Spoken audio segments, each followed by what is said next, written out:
Good morning. Good morning. You ready to get up? And we're going to play some toys and take a shower. We're going to get a haircut. You ready? Okay. 1, 2, 3. Yay, Pauly. All right. Good job. Ready? Give me a hug. Give me a hug.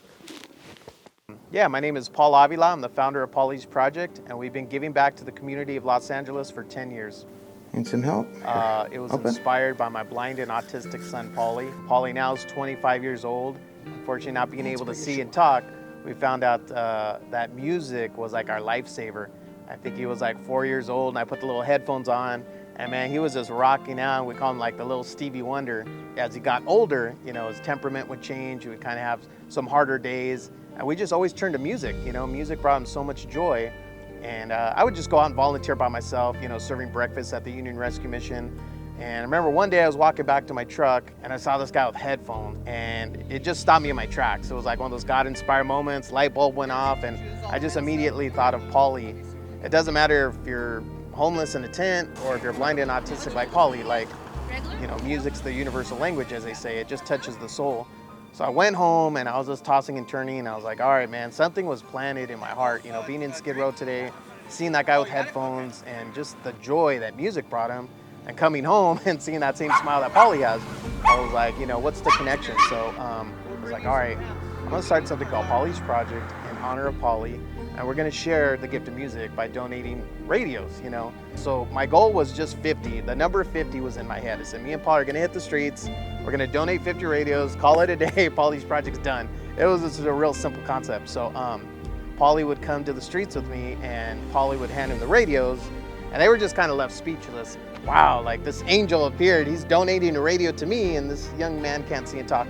So anyways, we'd say, God bless you, hand him the radio, we walk away, and they were just kind of dumbfounded. Like, I think Pauly sent just a message that whatever we're going through, somebody always has it 100 times harder, I think that really touched their hearts. So Pauly would go with me the first 2 years, but I could see as he got older, his temperament changed. It was just too loud for him, the smells, being in the heart of Skid Row, there's too much going on, and I could tell he was irritated. So I'm like, all right, Pauly, I don't want to force you in a situation you don't want to be in.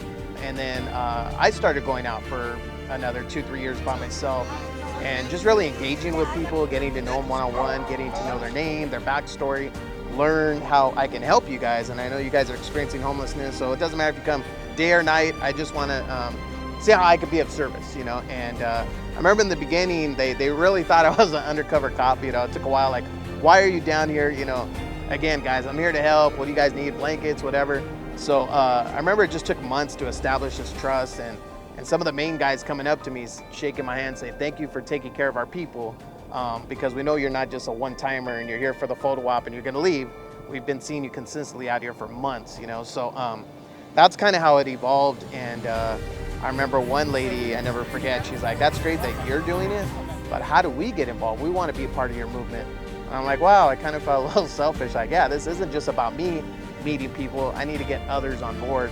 So I just posted up one day, hey, we're going to meet at Farmer Boys at 10:30.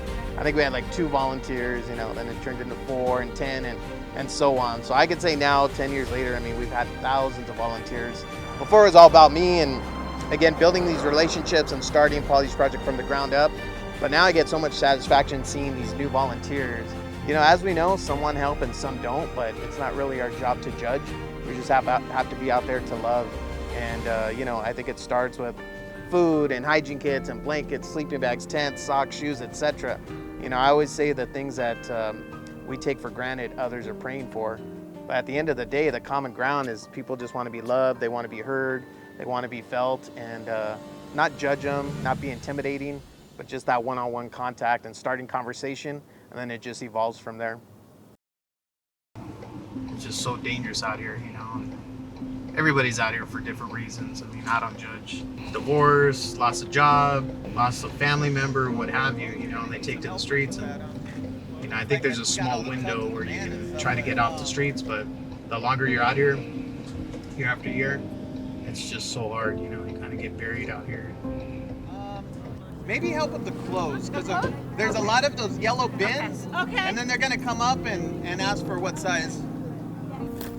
Okay, my name's Linda Hart, And I've been with Pauly's project about 3.5 years. I decided I'm going to get out there and see what it's all about, and I love it.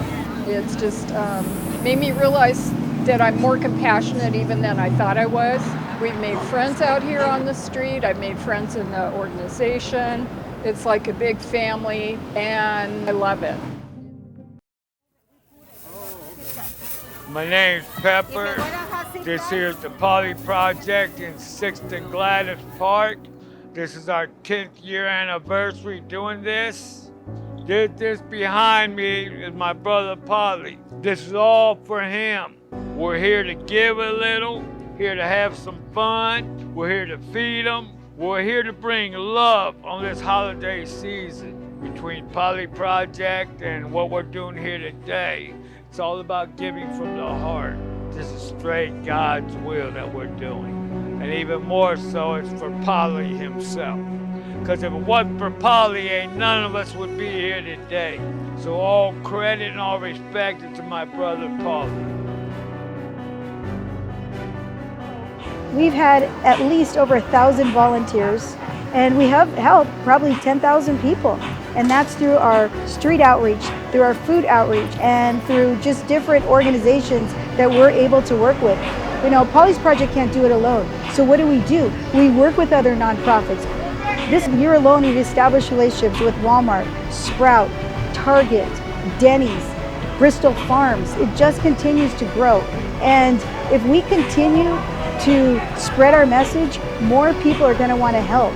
We can't do it alone, and we need donors. We need people to believe in us and understand that we've got more to do out there.